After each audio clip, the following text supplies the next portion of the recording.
আসসালামু আলাইকুম রহমতুল্লাহি বারাকাতুহু।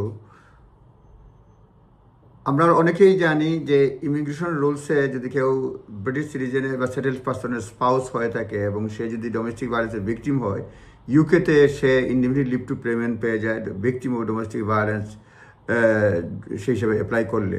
কিন্তু আমরা অনেকেই হয়তো জানি না যে ডোমেস্টিক ভায়োলেন্সের ভিকটিম যদি বাংলাদেশও হয়ে থাকে, মানে এখানে আসার পরে যদি বাংলাদেশে কেউ রেখে আসে অ্যাবান্ডন্ড স্পাউস, তারাও ডোমেস্টিক ভায়োলেন্সের ভিকটিম হিসেবে তারা এখানে আসতে পারে। সুতরাং তার জন্য কোনো ফিজ লাগে না। রুলসটা হচ্ছে যে যিনি আসবেন, এটা বলছে ট্রানজিশনাল অ্যারেঞ্জমেন্ট, এলিজিবিলিটিটা যদি হয় ভিকটিম অফ ডোমেস্টিক অ্যাবিউজ, তাদেরকে হইতে হবে মনে করেন ব্রিটিশ সিটিজেনের স্পাউস কিংবা তাকে সেটেল পার্সনের স্পাউস কিংবা ইউরোপিয়ান ইউনিয়নের যেটা সেটেল স্কিমের আন্ডারে যাদের ভিসা হয়েছে তাদের স্পাউস বা ডিউরেবল পার্টনারের হিসাবে যাদের ভিসা হয়েছে তারা।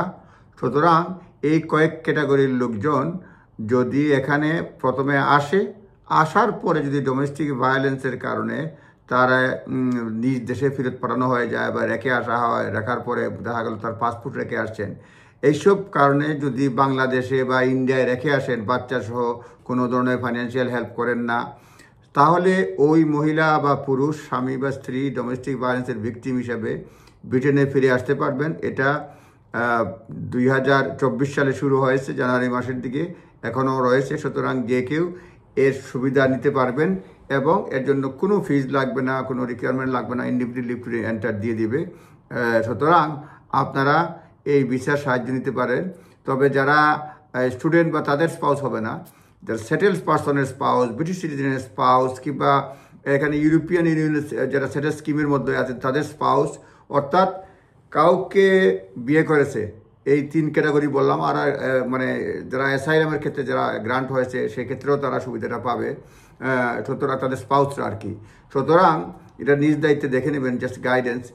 তো এখানে বিয়ে করে নিয়ে আসলেন স্পাউস, আনার পরে দেখা গেল বনিবনা হচ্ছে না, আপনি আবার রেখে চলে আসলেন বাংলাদেশে কিংবা ইন্ডিয়া কিংবা পাকিস্তানে এবং কোনো খোঁজখবর নাই। হয়তো আপনার ব্রিটিশ বাচ্চাও থাকতে পারে বা ব্রিটিশ ছাড়া অন্য বাচ্চাও থাকতে পারে এই মায়ের সঙ্গে কিংবা বাপের সঙ্গে।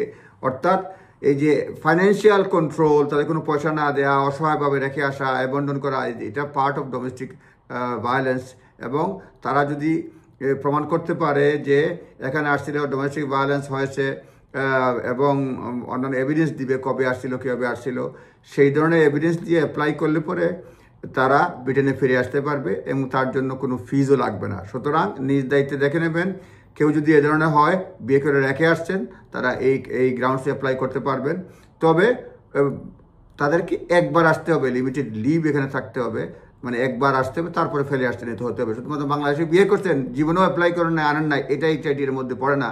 তবে কেউ যদি করতে চান এই ক্রাইটেরিয়ার মধ্যেও থাকে, হয়তো হোম অফিস হিউম্যান রাইটস গ্রাউন্ডসে বিবেচনা করতে পারে। তো মূল ক্রাইটেরিয়া হচ্ছে ডোমেস্টিক ভায়োলেন্সের ভিকটিম হিসাবে কেউ যদি কোনো স্পাউসকে যদি সেটেল পার্সন বা ব্রিটিশ সিটিজেন বা ইউরোপিয়ান ইউনিয়নের সেটেল স্কিমের আওতায় যারা আছেন তারা যদি নিজের বউ বা জামাইকে, ওয়াইফ বা হাজব্যান্ডকে তারা বাংলাদেশে রেখে আসে বা পাকিস্তানে বা নিজ দেশে রেখে আসে, অ্যাবন্ডন করে আসে এবং ফাইন্যান্সিয়াল কন্ট্রোল বা ডোমেস্টিক ভায়োলেন্স প্রমাণ করা যায়, সেই ক্ষেত্রে এই স্পাউস অ্যাপ্লাই করে বিনা ফিজ এক্সামশন রয়েছে, ব্রিটেনে প্রবেশ করতে পারবে, আসতে পারবে। সুতরাং নিজ দায়িত্বে দেখে রাখবেন যে ডোমেস্টিক ভায়োলেন্সের ভিকটিম হিসাবে অ্যাবন্ডন করে আসলে সেই স্পাউস আবার ব্রিটেনে ফেরত আসতে পারে।